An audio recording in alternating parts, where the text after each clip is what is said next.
Hey there guys, and welcome back.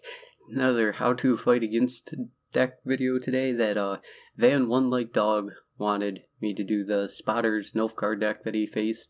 He wanted to know some tips and tricks against it, so I figured I'd do that one next because he was the first one to ask for one. So this is the one we're doing. I figured I'd do the most updated version of the deck to talk about because this is the one I'll be doing a deck profile on next. But this deck is the one that I was talking about. If you guys remember back when Spotter Hand Buff Nilfgaard first came out and I was running, I was saying that if it ever became really efficient, it would be one of the dumbest decks, and why I wanted a change to Wyvern, Scale Shield, and Spotters before that happened. But they're working on making it more efficient now, so this is what the deck plans around.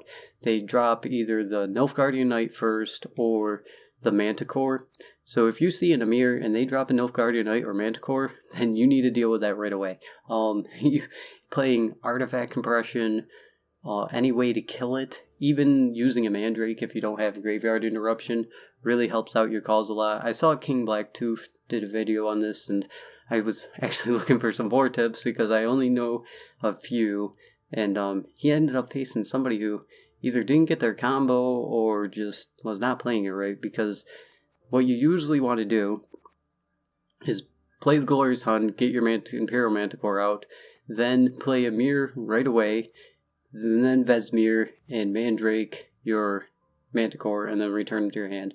Because then you have a 19 power Manticore in your hand, and that means your Wyvern, Scale Shields, and everything when you reveal it are going to boost by 19, and you don't lose that much tempo for how much power you just gain in the next couple rounds.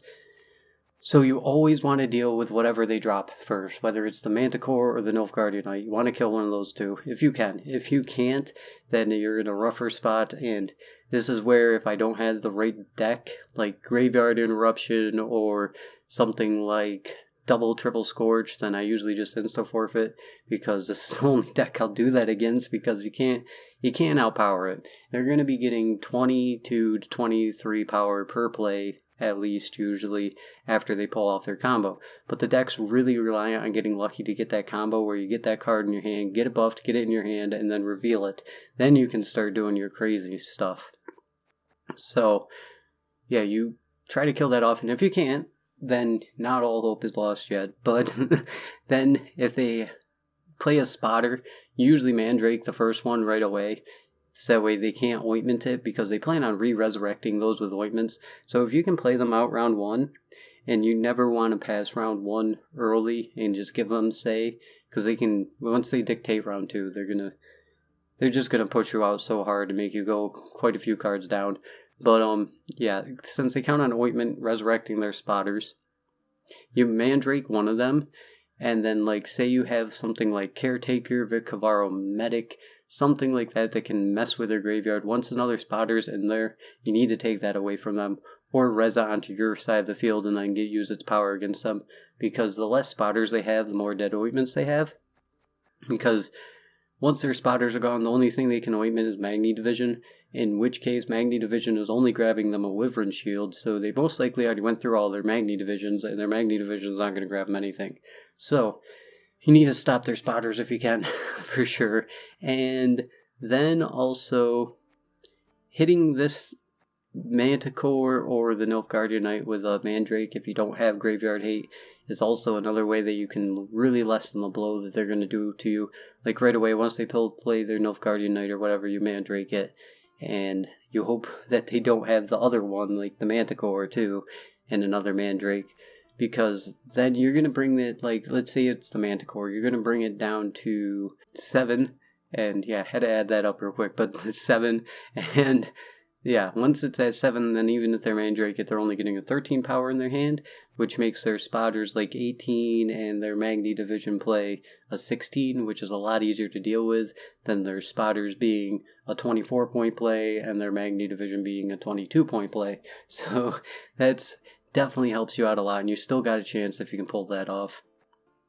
And then also, this is another deck that I don't pass, just because I know, like I've tried it a few times back when it was first out, where they drop their Manticore, okay, I don't have an answer, I'll just pass because I know they need to return it to their hand, and they're going to have to go 1 or 2 cards down.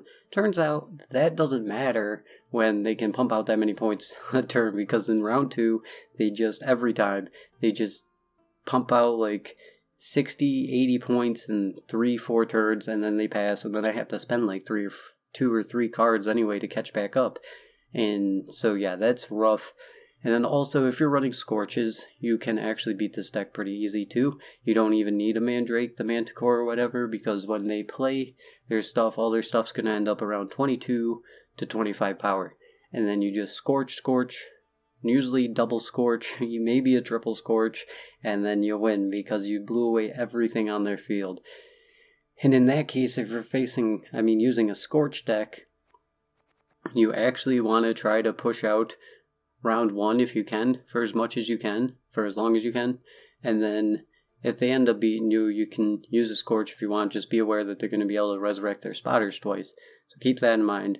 But besides that, Scorch makes this deck easy to beat. That's why it's a really risky deck. Like, you need to get the combo, and you need to have them not artifact compression your stuff, or just Scorch it over and over. But that's about it. You definitely do not want to early pass them. You need to play them out because they're going to win round 1. If they pull off their combo and they end up having that revealed 19 power unit, they're most likely going to win. If you don't have Scourge or Graveyard Hate or anything like that, then you're most likely not going to be able to out-tempo them unless you're running a deck that has really, really high tempo.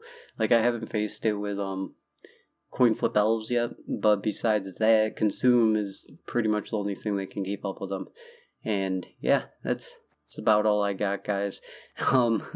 It's a risky deck. Just know that if you face it, like, you can get free wins off of it if they don't get their combo or your artifact compression, their Glorious Hunt, sort of like you do against Consume. It's basically just as risky as that, just harder to stop if they actually get their combo, just because you can't deal with that output of power unless you got multiple Scorches.